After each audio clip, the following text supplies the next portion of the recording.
Hi, I'm Dr. Matson. Today we're going to be talking about population health for nurses. This is in your OpenStax textbook. Specifically, we're going to be looking at Chapter 26, which is health promotion and maintenance across the lifespan.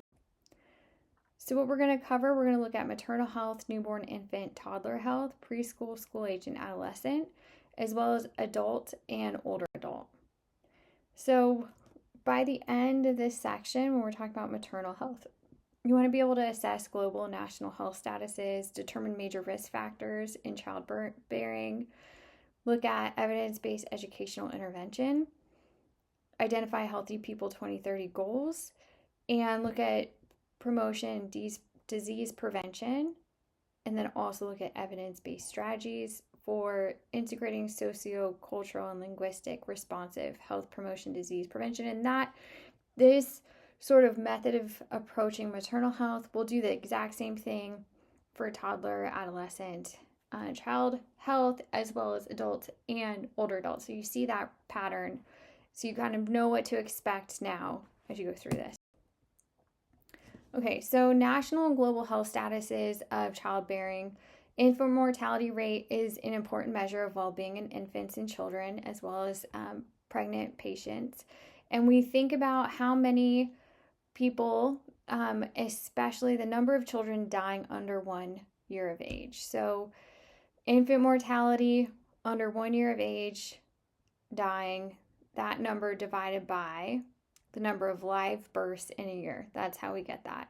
So infant mortality is a benchmark for maternal health, as well as quality of and access to medical care, and the socioeconomic conditions and public health practices. So in 2020, the U.S. infant mortality rate was 5.4 deaths per 1,000 live births. The top 5 causes of death in 2020 were congenital anomalies, preterm birth, low birth weight, sudden infant death syndrome, and injuries. For that, it'd be injuries such as suffocation and maternal pregnancy complication. So, improvement in mother's health could prevent many of these deaths. And we think of preterm birth, this is when the baby is born prior to 37 weeks of pregnancy. This increased between 2020 and 2021 from 10.1% to 10.5%.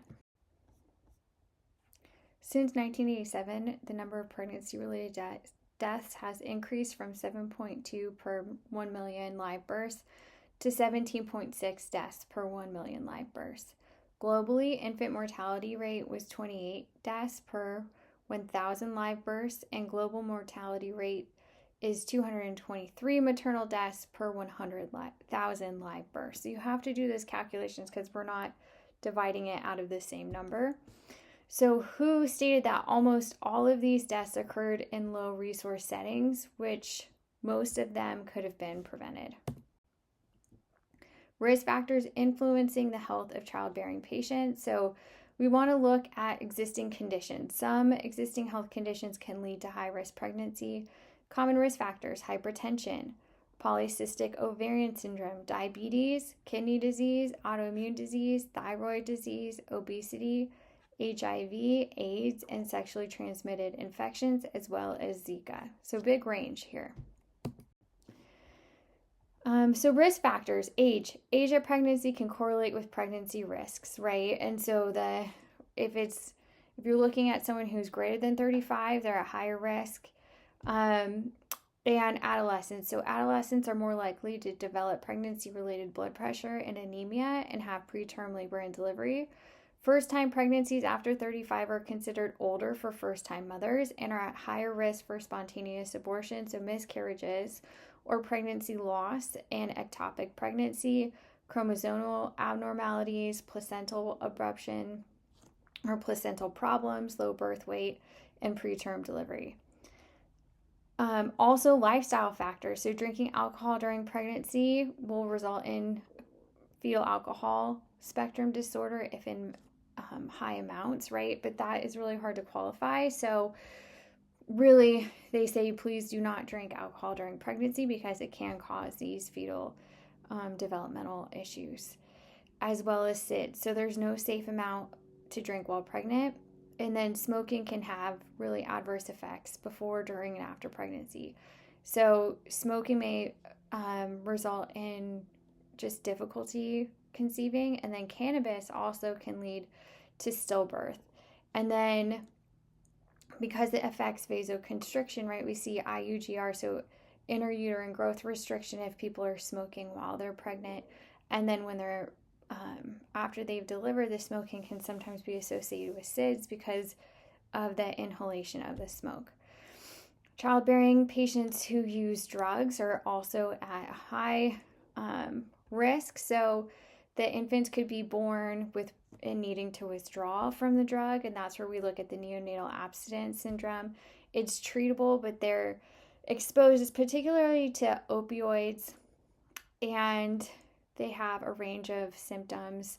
They can sometimes have that very high-pitched cry, be overstimulated by light, sound, even touch. So challenges of rising rates of cesarean section deliveries have also caused concern for both the World Health Organization and ACOG, which is that Academy of Obstetrics and Gynecologists. So it's the OB doctors, right? They make the recommendations. And there needs to be, and there is this 2014, but interventions to reduce the rates of unnecessary cesarean section. You can look up, they have to report these numbers. So you can go online, you can look it up based on hospital to see what those rates of C-section are and why they're having the C-section.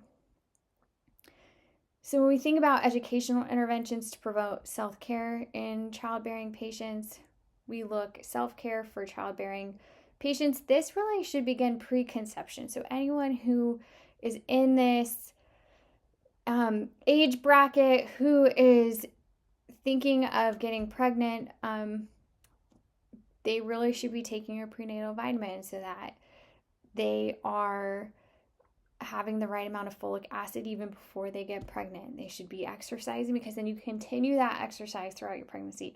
Eating healthy because then what they eat can have this fetal programming, which then sets up their child for a lifetime of health, right? So then once the pregnancy occurs, then education pivots really towards this anticipatory guidance, what to expect. When we look at the Healthy People 2030 goal, so there's this overarching Healthy People 2030 goal related to pregnancy and childbirth, and it's to prevent pregnancy complications and maternal death and improve women's health before, during, and after the pregnancy. And really all these objectives then lead to this goal. So really the goal is to empower this population to be active in their health and well-being, have positive outcomes, be positioned in a place to ask questions, be informed, not, avoid the anxiety that comes with the unknowing and first time, but really think about this in terms of promoting a healthy lifestyle, having regular prenatal care, getting the education, parenting classes, right? We have to think about how can someone go to those if they're working. So we have to kind of build these into maybe, can they take some on Zoom? Are they pre-recorded? Can they go in together at like off times? Support for breastfeeding, even starting the teaching before they even have the baby, right? When it's less high stakes, less stressful. And then resources and education to screen for postpartum depression. So we think of primary prevention. We want to think about these activities that are aimed at preventing health problems before they occur. So that's that healthy lifestyle, immunization, preconception care, family planning, and screening, then this screening for infectious disease. So secondary, this is looking at detecting and treating health problems at an early stage, so before they become problematic. So this could be screening for genetic disorders, gestational diabetes, treatment of the infections that maybe were identified, screening for postpartum depression. And then we think of tertiary prevention. So this is aimed at managing and treating health problems that have occurred and preventing their reoccurrence for future, to avoid future complications. And then managing chronic health conditions. So we know that if someone is coming in, they're pregnant, they get gestational diabetes, they're 50% more likely now to develop type 2 diabetes. So we can kind of see where that tertiary, right, we're going to manage the gestational diabetes then overlaps with this sort of secondary primary, in the sense that, like, okay, let's intervene here to avoid type 2 diabetes because we know you have basically a 50% chance of getting it. So can we prevent that from happening through resources like, nutrition and exercise? Again, we know that this is easier said than done based on the social determinants of health, grocery store access, cost of food, built environment. But what can we do to kind of work within that context? In integration of social, cultural, linguistically response interventions. So this is sensitive care and really considering language, background, culture, right?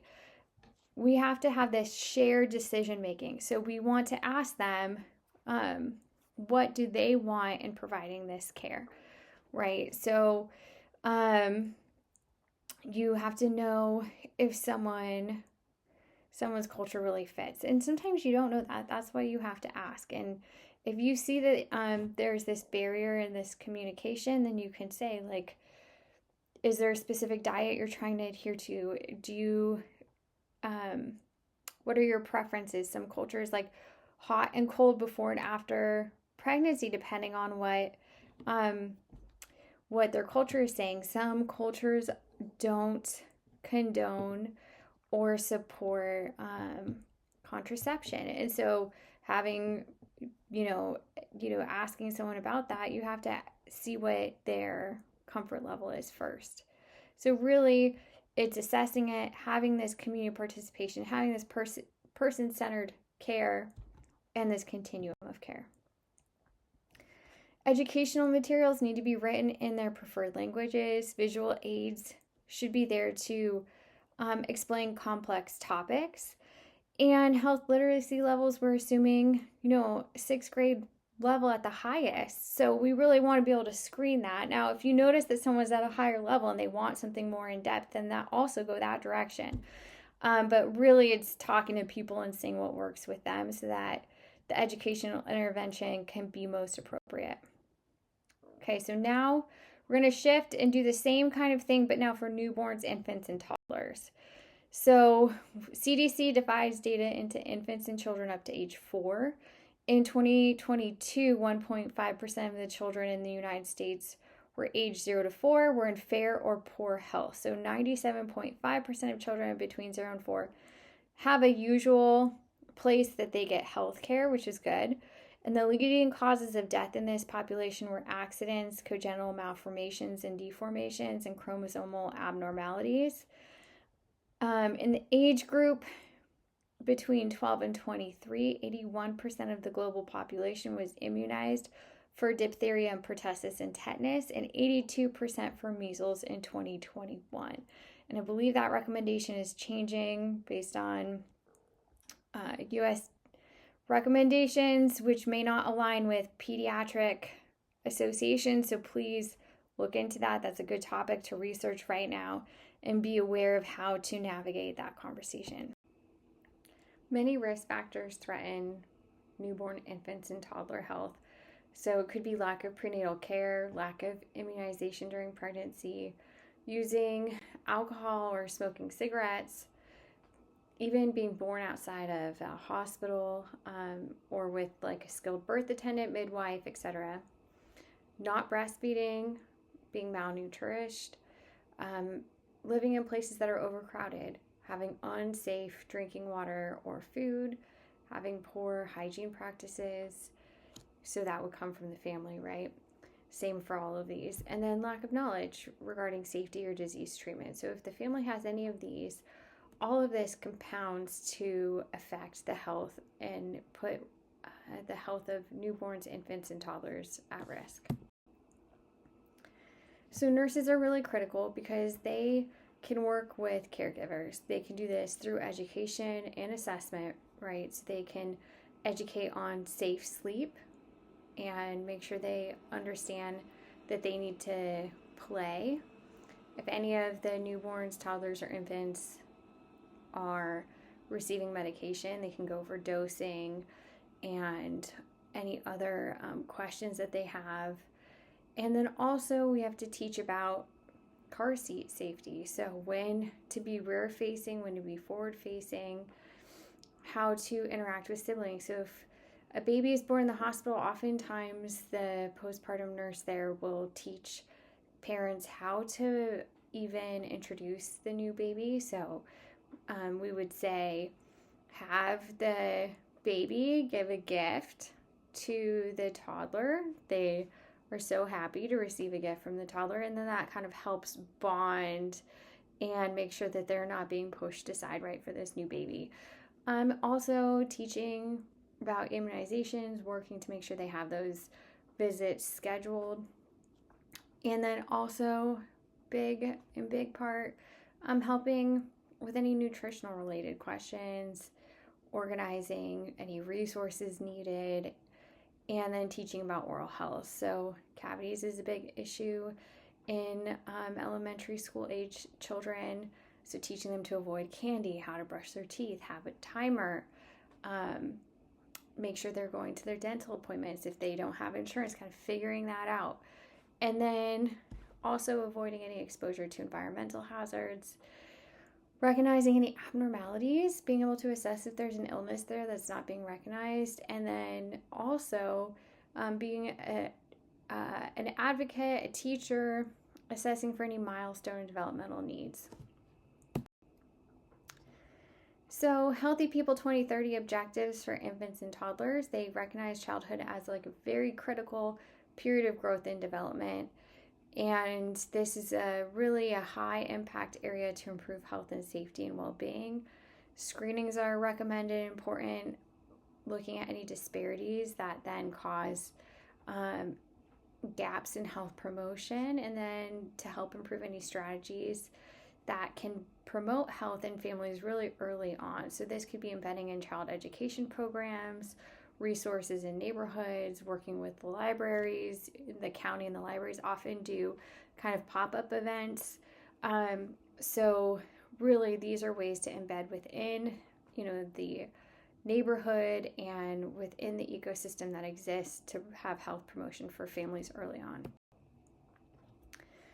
So what should nurses be doing? They can encourage people to breastfeed, but really, right, we have to do this in a way that works with the culture.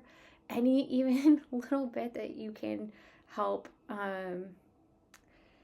promote is good. So we say exclusive breast milk for 6 months. So ask them what's common in your culture. What are your grandparents telling you? What works, any barriers. I mean, it's great to say you have to exclusively breastfeed for 6 months, right? But if someone has to go back to work at 6 months and they don't get breaks to pump, then there's some issues there. So how can we connect them with a hands-free pump? Do they have places to store the milk? Does their insurance cover the cost of a pump? If not, is there some resource that the county can offer or the clinic? Also ensuring that all the children receive their recommendations for immunizations. So are there barriers to coming? Do they have other kids at home? Are they involved in different school activities that make it challenging? So what, in terms of scheduling, can you help with them? Are there barriers, vaccine hesitancies? What conversations do we need to have in order to address those concerns? And then also helping educate for safe sleep, right? So again, you want to assess what is the norm in terms of sleeping with the big stuffy or the big blanket. Are there ways to, understand their desire to have these comfort things in there, but at the same time really explain and have them demonstrate back that they can have an area of sleep that doesn't pose a suffocation risk. And encourage physical activity. So this is important for motor skill development, prevent obesity, help with that independence, but at the same time, right, we have to prevent injury, but we want to be able to encourage, children going on playgrounds and being active in sports and all of the things that will help them build these healthy habits for life. So primary prevention examples, so like we said, immunization, breastfeeding, putting newborns to sleep on their back, using the car seats in a safe and proper way, so rear facing, buckled in. Make sure that all the caregivers or visitors are washing hands, so you can educate on that. And then scheduling their checkups. Then for secondary prevention examples, this would be those screenings, right? Hearing and vision screenings, early intervention services if there is something detected, violence screening and testing newborns for these bilirubin levels. Tertiary, so rehab, medical or surgical intervention if needed, right? If there's some kind of, like if they have a cleft lip or palate, nutritional support, if there is an actual, they have like a illness that requires this, right? We can think of like celiac disease, we can think of dairy, we can think of some other complications, like if they have cystic fibrosis, that might require that nutritional support. Type 2 diabetes, and then behavioral interventions if needed, and supportive services. So this would all, if this is tertiary, this means there's actually a problem. It's not preventing it at that time. Okay, we're going to do the same thing now, preschool, school age, and adolescent. So when we look at the national and global status of preschool, school age, and adolescent health, because of the wide ranges of these groups, right? So we're going from 4 to 17, so this is huge. We're going to group them. So we can do 5 to 11 as children, adolescents 12 to 17. And when we think of health status, we're going to say, okay, is it fair or poor? In children, 2.2% were determined to be in fair or poor health, 3.8% of adolescents. For those who missed 11 or more days of school in the past 12 months or injury, children was 8%, adolescents was 9.9%. When from 2017 to 2020, there was 20% of the children roughly who were had obesity, 22% of adolescents. In terms of access to care, 97.2% of children had access to care and 96.4% of adolescents. And the number of deaths in 2021 for children was 5,975.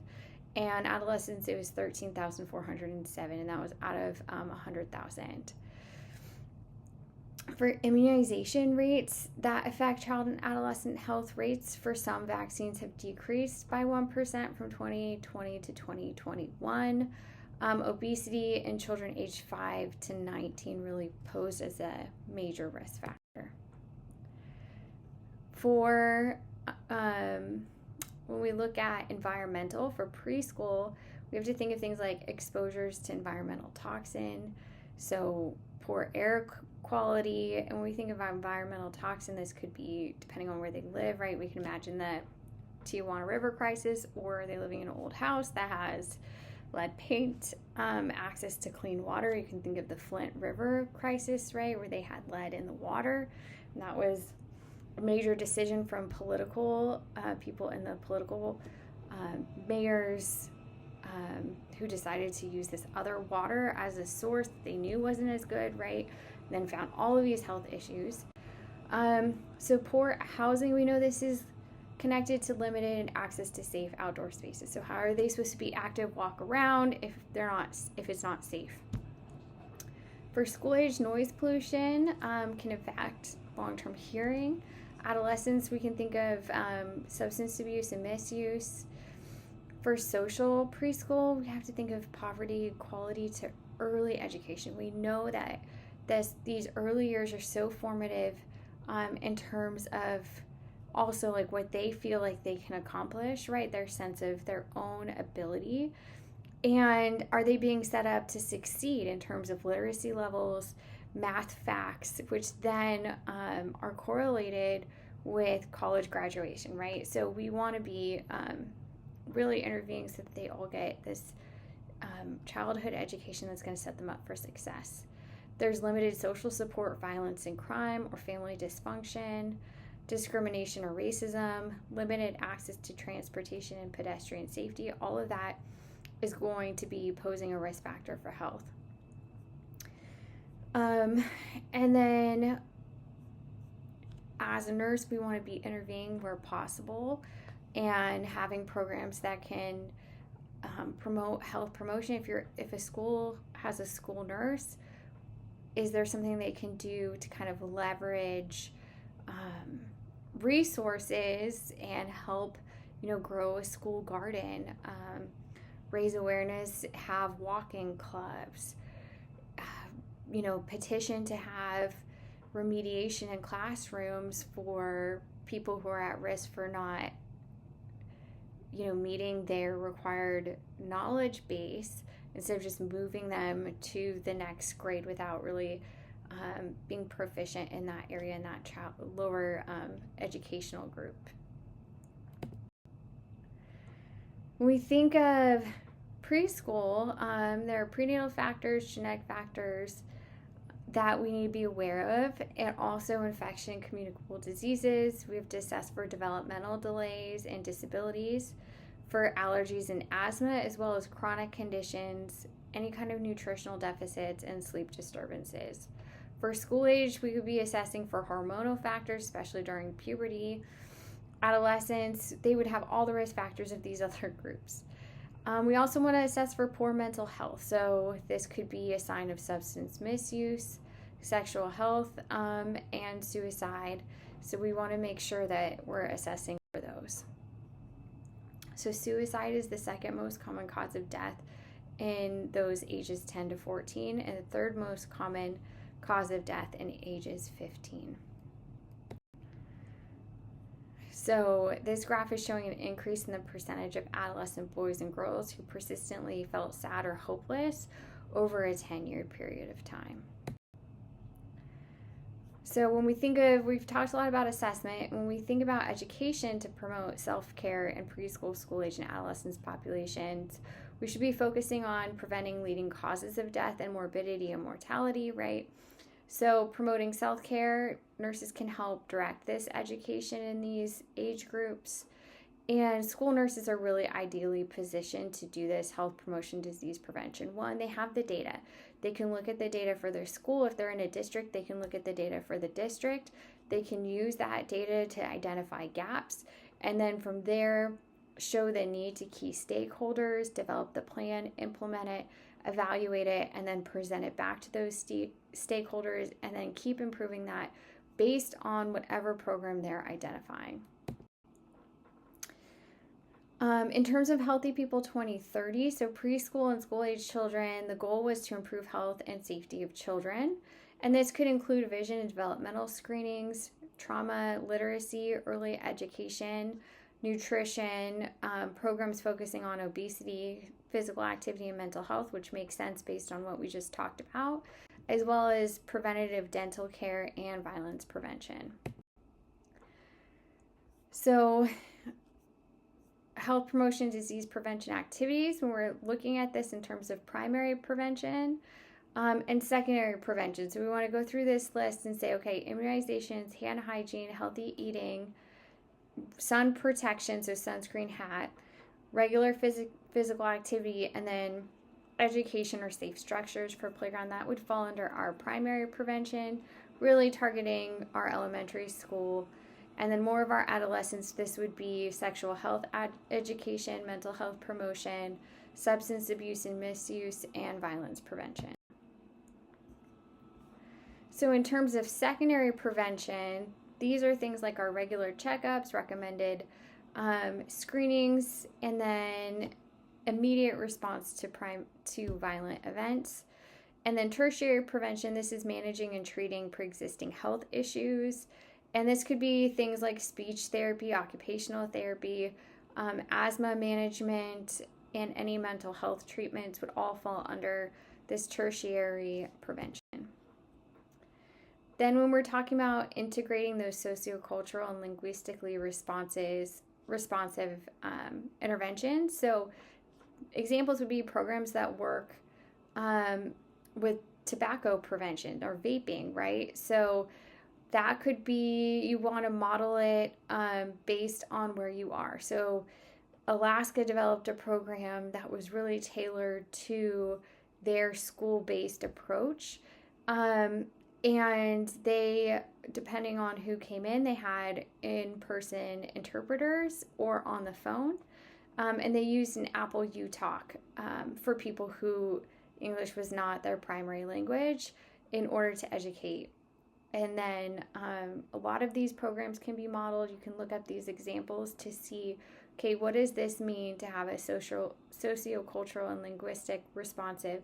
Means being able to identify the population and then tailor the intervention and how that intervention is being sent out, what language, for example, to the population that it's going out to. So you have to know that first. That's part of that data assessment piece. And then this is part of that implementation piece based on what you know of your population. So in terms of adult health, we're going to do the same thing we just did, walk through the same steps. So some major diseases affecting adults, that would be preventing chronic diseases, right? So that's a major public concern. And we think of coronary artery disease. You guys are familiar with the physiology of it, right? Where we have this plaque buildup, it decreases the blood supply that's going to the heart. And our risk factors for this would be poor diet, elevated BMI, smoking, and then family history as well. So cancer, there's more than 100 types. Some are preventable, some are not. 1 in 5 deaths in the United States are due to cancer. Smoking is a major cause. We think of lung cancer here. Other risk factors are weight, alcohol consumption, and UV exposure. In terms of stroke, right? So we know that this is where we have that blood supply to the brain. It's blocked. Part of that brain tissue dies. So people at risk include those with a history of strokes. If you get one, more likely to get another one. Hypertension, high cholesterol, coronary artery disease, atrial fibrillation, diabetes, obesity, sickle cell disease, as well as these lifestyle risks. So we think of diet, lack of physical activity, and we mentioned alcohol consumption, tobacco use. So chronic obstructive pulmonary disease. This is a group of diseases, and they block airflow, causing breathing issues. We can think of things like emphysema, chronic bronchitis. The primary cause could be smoking, indoor pollutants, genetic factors, and any kind of respiratory infection. Alzheimer's disease is another most common cause is dementia. So we think of Alzheimer's as progressive. It leads to severe difficulties in performing activities of daily living. And then we think of the major risk factor here is age. Diabetes, 1 in 3 adults have prediabetes, which causes increased risk of heart disease and stroke. So diabetes, really, we think of this causing kidney failure, lower limb loss, and adult blindness. So what we want to do is be able to look at these different diseases. When we think of diabetes, right, we know we have these prediabetes signs. If this is ignored, then this puts the person at risk for type 2. So here is a place where we can come in, right? This is that secondary, and we think of this secondary intervention here, and we can come in and assess, okay, we've determined you have this prediabetes before you end up in the hospital for this. Let's intervene and help you be on a path to manage this and promote your health. So chronic liver disease, this is progressive. We see a deterioration of liver function, with cirrhosis being really the final stage. Most common cause is alcohol liver disease. There's also non-alcoholic fatty liver disease, as well as chronic viral hepatitis, and there are also certain genetic causes. So options for prevention are limiting the over-the-counter pain medications, consumption of high-fat food, and alcohol. So this helps reduce that. And then chronic kidney disease, we know of this, like we can think of this very in simple terms of damage to the kidneys. So they can't filter blood, leading to heart disease and stroke. So we know that kidneys help with control blood pressure, they stimulate red blood cell production, they help keep the bones healthy and regulate important chemicals. So risk factors would be diabetes, high blood pressure, heart disease, family history of chronic kidney disease, and obesity. So when we think of lifestyle intervention to prevent chronic kidney disease, right, we want to be able to come in and educate here on diet and exercise, taking into consideration all those social determinants of health. In terms of communicable diseases, we can think of influenza, COVID-19. These affect adults, and it really can have a big impact on their respiratory symptom and function, and they're easily transmitted. So here when we're comparing health outcomes between adults, really the key outcomes are commonly compared in the adults are overall health status, and this could be described as self-perceived. So the United States in 2019, 11.2% reported fair or poor health. And in terms of chronic disease prevalence, the percentage of the population with a chronic disease at this point in time was 51.8% of adults. So the adult population have one of 10 have chronic diseases discussed. 27.2 have more than one. When we think of mortality rates, these are the number of deaths in a population. Typically, the number is out of 100,000. And then overall death rates are highest among males, older adults, and Black persons. So the quality of life, when we talk about this health-related quality of life, this is an individual or group's perceived physical and mental health over time. And in 2020, 12% of adults reported they considered themselves in fair or poor health, and then the physical health was not good on 3 of the 30 previous days. And then when they self-reported their mental health was not good on roughly 4% or 4 of the 30 days, 9% of adults living with a diagnosis of diabetes were in the same group.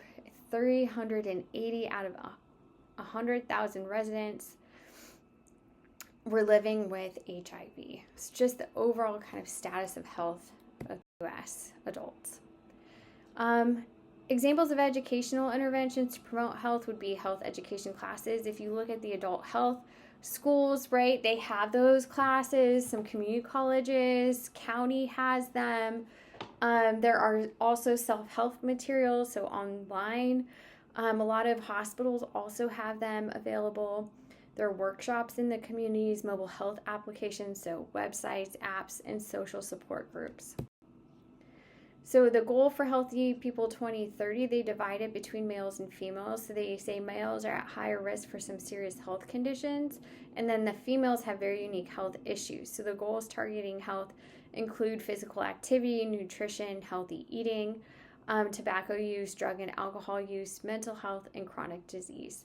Social determinants of health are also addressed in Healthy People 2030, including access to healthy, safe, affordable food. And then this is an example of a farmer's market and a sample of what $10 of SNAP benefits might purchase at a farmer's market. So for adult health, health promotion, and disease prevention activities, we can group these in primary, secondary, and tertiary prevention. So primary prevention would be that immunization and health education advocacy. In secondary prevention, this is focused on detecting and treating diseases before they cause really significant harm. So we think of our screenings for cancer, blood pressure, cholesterol, diabetes, skin cancers, STI, and osteoporosis. Also HPV and PAP for women, and routine health exams. When we think of tertiary prevention, we're thinking about disease management programs, rehabilitation, chronic pain management, and then this might also branch into palliative, end of life, and mental health support, depending on, the disease progression at that point. Here's an image of just this elliptical fitness community program. This one I think is part of the employment, so fantastic, right? If we think about workplaces having gyms, that is an excellent way to promote health for employees. When we think of integrating these sociocultural and linguistically responsive interventions for adults, right, we're thinking about this when we can incorporate and design programs based on culture. Maybe we're identifying specifically some access to care issues. We're thinking about maybe some cultural barriers that might be present for immigrant communities. Perhaps our education materials are in, the language of the group. If you're in a independent or assisted living facility where 90% people speak Spanish, then those education materials should be in that language. Okay, so now we're going to do the same thing that we just did, but for the older adult population. So here, right, we're thinking about cleaning our vegetables. Is this something that is just very routine, right? And then now take that routine kind of health habit and then apply it to older health, and then just see, the things that maybe people have done simply throughout their life become more challenging. So since 2020, life expectancy at birth dropped. 2019 was 81.4 for women, 76.3 for men. In 2021, it was 79.1 for women, 73.2 for men. These declines were due to COVID-19 and drug overdose. So despite the decrease, the country will see a growth in the older population. And those are typically comprised of ages 65 or older. Major diseases affecting older adults are heart disease, cancer, COVID-19. And these are the leading causes of death among persons 65 and older. Obesity is also an issue, with hypertension even a larger issue. And this could lead to chronic conditions.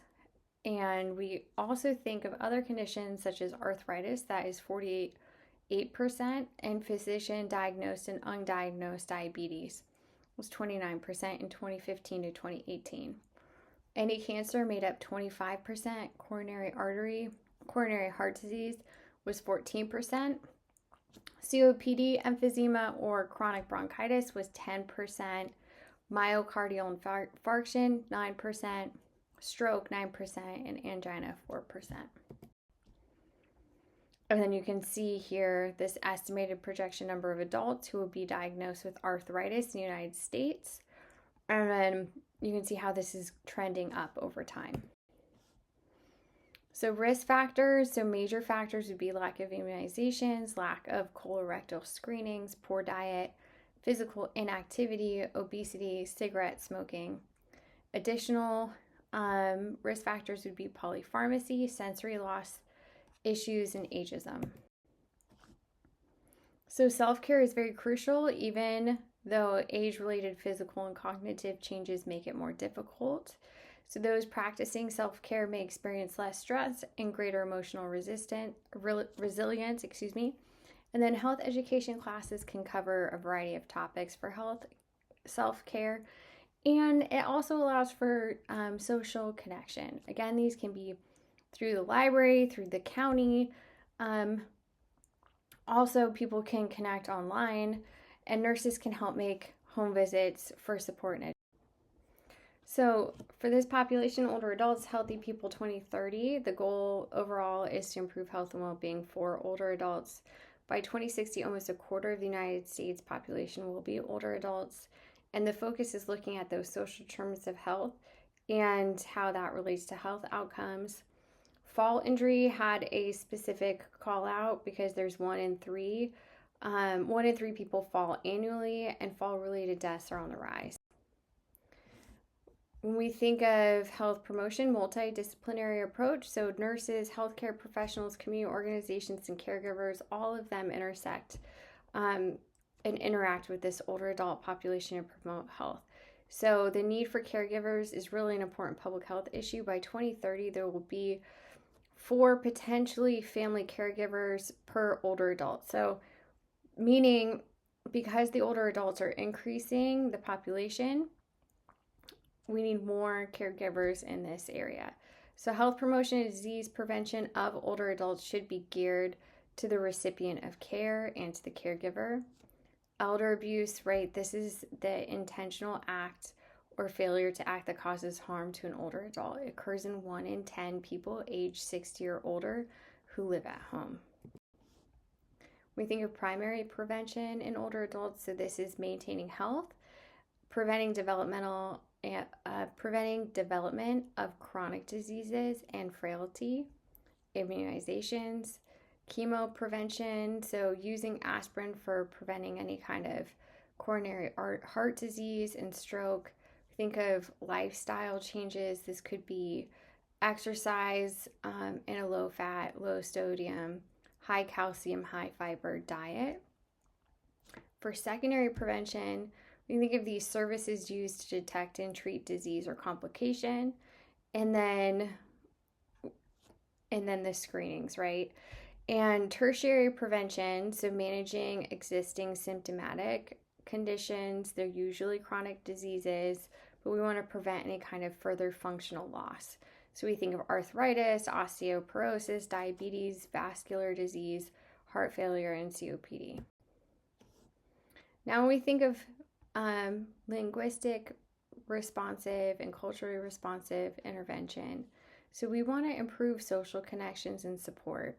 This is really an effective way to disseminate information. We're going to address pain experienced by older adults, right? So pain education that is really culturally sensitive, takes it into their beliefs. Also, in this group, you want to think of using audio-visual aid to reinforce learning. And for older adults who speak a different language, they may face barriers that limit understanding and have less access to care. So we want to think of like an intercultural senior center that offers services in various languages. Thank you.